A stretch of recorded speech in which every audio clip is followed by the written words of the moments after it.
এই মুহূর্তে আমরা যেটা দেখব সেটা হলো হরিজন্টাল টাইপ মার্কস টুল।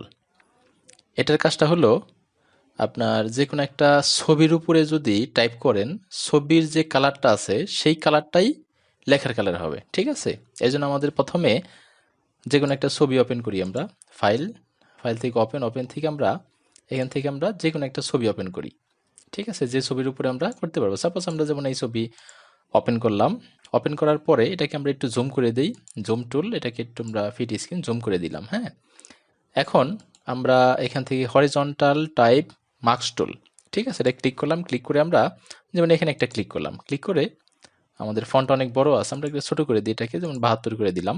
আর একটু বড় করে দিই, যেমন এখান থেকে বড় করার জন্য আমাদের তীর এখানে ধরে দেখেন দুই দিকে তীরের মতো আসছে, ধরে যদি সেট দা ফন্ট সাইজটা আমরা সেট করতে পারি। চাপ দিয়ে ধরে ডান দিকে ড্রাগ করলে ফন্টটা বড় বা ছোট হবে, ঠিক আছে? যেমন এখান থেকে লিখলাম আমরা কি লিখবো, যে ফটোশপ, যেমন লিখলাম ফটোশপ, ঠিক আছে? এটা ভিতরে লিখলাম ফটোশপ। লেখার পর আমাদের কি করতে হবে, এটা একটু ব্যতিক্রম, টাইপ টুলের থেকে একটু ব্যতিক্রম। এটা লেখার পরে আমরা কি করবো, এখানে ওকে দিলাম একটা।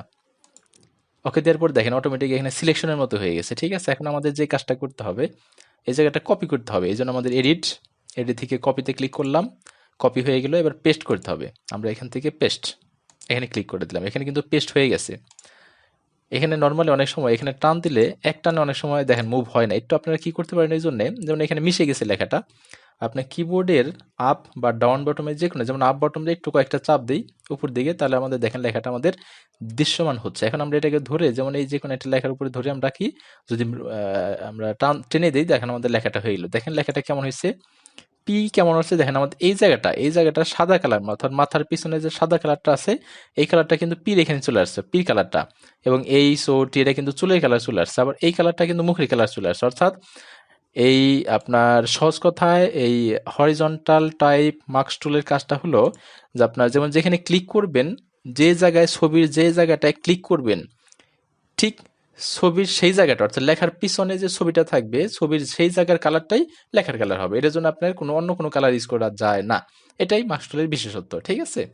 আচ্ছা, এটা আমরা করলাম। এবার যদি আমরা একটু বাংলায় লিখতে চাই, আমরা নর্মালি উপরের টিউটোরিয়ালগুলো যেমন আমরা টাইপ টুল বা হরিজন্টাল বা ভার্টিক্যাল টাইপ টুলে কিন্তু আমরা বাংলাটা দেখানো হয় নাই। তাহলে আমরা বাংলা যদি টাইপ করতে চাই, এটাকে সিলেক্ট করে কিবোর্ড থেকে ডিলিট দিয়ে দিলাম, ঠিক আছে? এটাকে আমরা কিবোর্ড থেকে লেয়ার ধরে ডিলিট করে দিলাম। এখন বাংলা করতে গেলে নর্মালি বাংলা কিভাবে করে, বাংলা করার জন্য আমাদের এখান থেকে ফন্ট সিলেক্ট করতে হয়, ঠিক আছে? অনেকগুলো বাংলা ফন্ট আছে আমাদের এখান থেকে। আমাদের যেমন এটার মাধ্যমে বাংলা করা যায়, যেখানে যেখানে বাংলা লেখা আছে সেটার মাধ্যমে আপনি বাংলা করতে পারেন।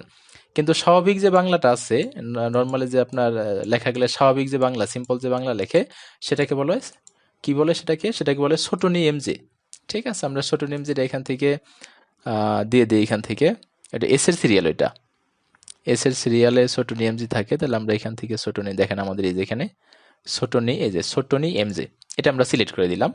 সিলেক্ট করার পরে একটু বোল্ড করে দিই, লেখাটা একটু মোটা হলে ভালো দেখা যাবে। এবার আমরা যেমন কোথায় ক্লিক করবো, এই জায়গাটা ক্লিক করি এখানে, ঠিক আছে? এখান থেকে লিখে দিই আমরা কি, যেমন লিখে দিলাম ফটোশপ। তাহলে আমাদের এখান থেকে ফটোশপ, দেখেন আমরা ফ দিলাম, জ আসছে। কেন আসছে? কারণ আমাদের এখানে আমাদের বিজয়, দেখেন এই যেখানে আমাদের বিজয় আছে।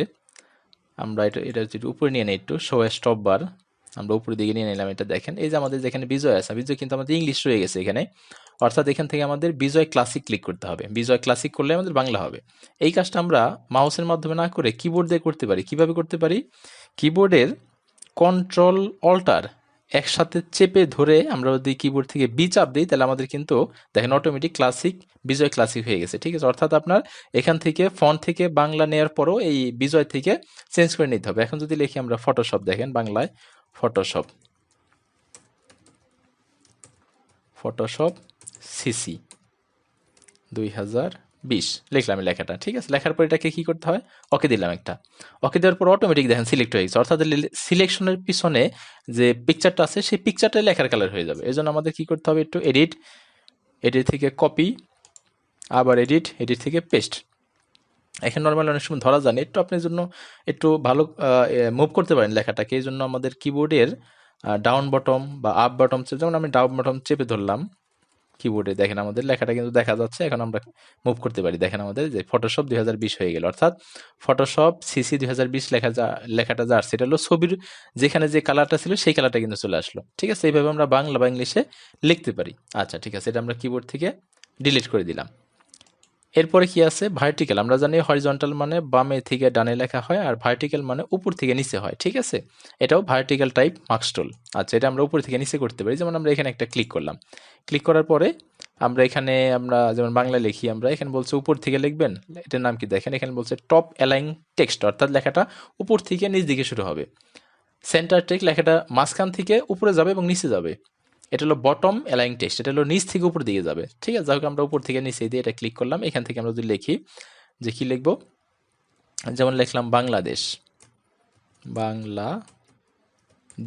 ঠিক আছে, দেখেন বাংলাদেশ লিখলাম। এখন একটা ওকে দিতে হবে।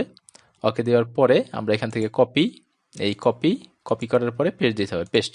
ঠিক আছে, আমরা কিবোর্ডের একটু ডাইন দিকের অ্যারোটা চাপ দিয়ে একটু সামনে নিয়ে আসি, আমাদের যতক্ষণ আমরা আমাদের লেটারটা দেখা যায়, যেমন এই যে দেখা যায়। এখন আমরা যেটাকে মুভ করি, দেখেন আমাদের লেখাটা হয়ে গেছে।